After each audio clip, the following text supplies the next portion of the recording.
بسم اللہ الرحمن الرحیم۔ آج ہم آپ کے سامنے سورہ آل عمران کا خلاصہ ذکر کریں گے۔ اس سورت کی ابتدا کے اندر اللہ تعالیٰ کی وحدانیت کا ذکر کیا گیا ہے، اور یہ وحدانیت کا ذکر عیسائی اعتقادات کے ابطال کے لیے کیا گیا ہے، چونکہ نجران کا جو وفد آیا تھا جس کے بعد یہ سورت نازل ہوئی ہے، اور اس سورت کے ابتدائی حصہ 9 ہجری میں عیسائی وفد کے آمد کے بعد اور عیسائی وفد کے سوالات کے جوابات کے ضمن میں نازل ہوا ہے۔ اس میں اللہ تعالیٰ کی وحدانیت کا ذکر کر کے بتلایا گیا کہ اللہ وہ ہے جو زندہ ہے، قائم رکھنے والا ہے، اور جو رحم کے اندر صورتیں بناتا ہے۔ صرف بغیر باپ کے پیدا ہونے سے کوئی رب نہیں بن جاتا۔ اس کے بعد اللہ تعالیٰ نے اس بات کا ذکر کیا ہے کہ جو لوگ بھی اصل مذہب پر قائم رہیں گے، اسلام قبول کریں گے، اللہ تعالیٰ انہیں غلبہ عطا فرمائے گا، اور ان کے مخالفین کو اللہ تعالیٰ ناکام بنائے گا۔ اس حوالے سے اللہ تعالیٰ نے ایک تو غزوہ بدر کا ذکر کیا کہ یہاں اللہ تعالیٰ نے مسلمانوں کو کامیاب کیا اور دشمنوں کو ناکام کیا، اور اس کے بعد پچھلے احوال فرعون اور دوسرے باطل قوموں کے ذکر کر کے بتلا دیا کہ جو بھی اللہ تعالیٰ کے احکامات پر کاربند رہے گا وہ کامیاب ہوگا۔ اور یہ اس بات کا ذکر بھی کیا کہ اصل مذہب اللہ کے ہاں اسلام ہی ہے، اسلام کے علاوہ کوئی اور مذہب اور کوئی اور دین اللہ کے ہاں نہیں ہے۔ ہمیشہ سے تمام انبیاء کا مذہب اور دین یہی اسلام رہا ہے، اور جو شخص اسلام کے علاوہ کسی اور دین کی اتباع کرے وہ اللہ کے ہاں قابل قبول نہیں ہے۔ اور جتنی بھی پچھلی اقوام گزری ہیں جنہوں نے اسلام کو سچے معنوں میں قبول کیا، اللہ نے انہیں کامیاب کر کے دکھایا، چاہے وہ افراد ہوں چاہے وہ اقوام ہوں۔ اس ضمن میں اللہ تعالیٰ نے ایک خانوادے کا ذکر کیا جو عمران کا خانوادہ ہے، اور اتنے اچھے انداز میں اس کا ذکر کیا، شاید کہ خود ان کی اپنی مذہبی کتابوں میں اتنے اچھے انداز میں یہ ذکر موجود نہ ہو کہ حضرت عمران کی آل پر اللہ تعالیٰ نے کیسے انعامات اور کیسے احسانات کیے۔ حضرت عیسیٰ علیہ السلام کی والدہ حضرت مریم کی پیدائش وہ بھی اور اس کی پرورش بھی کیسی غیر معمولی ہوئی۔ پھر حضرت عیسیٰ علیہ السلام کی جو پیدائش ہے وہ بھی عام معمول سے ہٹ کر ہے۔ پھر حضرت عیسیٰ علیہ السلام کو اللہ تعالیٰ نے کیسے بڑے بڑے معجزات عطا فرمائے، اور پھر اللہ تعالیٰ نے یہ بھی اعلان کیا کہ حضرت عیسیٰ علیہ السلام پر ایمان لانے والے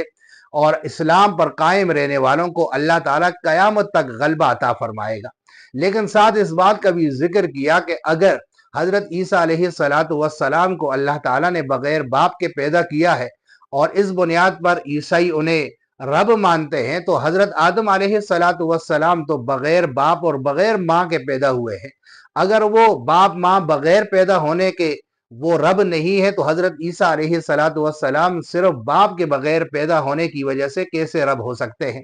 اور پھر اس کے بعد اللہ تعالیٰ نے اس بات کا بھی ذکر کیا کہ جو اصل مذہب اسلام ہے اس پر ابراہیم علیہ السلام بھی کاربند رہے، تو اصل اسلام ہی کی اتباع کرنی ہے جو تمام انبیاء کا مذہب ہے۔ اس کے بعد اللہ تعالیٰ نے یہود کی جماعت کا ذکر کیا ہے کہ جنہوں نے ہر محاذ پر ہر پلیٹ فارم پہ مسلمانوں کو نقصان پہنچانے کی کوشش کی، کبھی مسلمانوں سے جنگیں کی، اور کبھی سرد جنگ کی صورت میں مسلمانوں کو نقصان پہنچایا، اور کہیں ایسی جماعت انہوں نے تیار کی کہ جو ایمان لائے اور پھر انکار کر دے، اور لوگوں کو یہ بتائے کہ اس مذہب کے اندر کوئی خوبی نہیں، کیونکہ پچھلی تعلیمات جو ہمارے سامنے کتابوں کی صورت میں موجود ہیں یہ تعلیمات بالکل اس سے مختلف ہیں۔ اس طریقے سے انہوں نے اسلام کے خلاف کوششیں کی، اور کہیں اوس اور خزرج کے درمیان خلیج پیدا کرنے کی کوشش کی۔ اللہ تعالیٰ نے ان کی ان کارستانیوں کا ذکر بھی کیا، اور ساتھ یہ بھی فرمایا کہ یہ مبغوض جماعت ہے، یہ کامیاب نہیں ہوگی، اور بغیر کسی دوسری قوم اور جماعت کی مدد کے